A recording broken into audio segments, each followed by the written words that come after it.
সে কিসের কাজ করতেছে, ওরা কি জানে একটা পাইপ লাগাবে, মানে ফায়ার সার্ভিসের একটা পাইপ লাগাবে ওর হাজব্যান্ডের।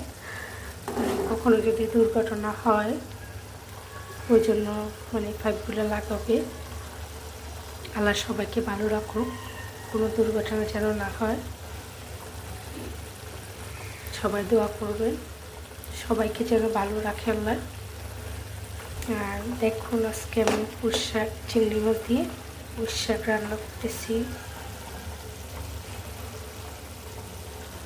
রান্না করলে আমার কাছে অনেক ভালো লাগে, খেতে অনেক মজা লাগে, তার সাথে চিংড়ি মাছ দিলে অনেক মজা লাগে।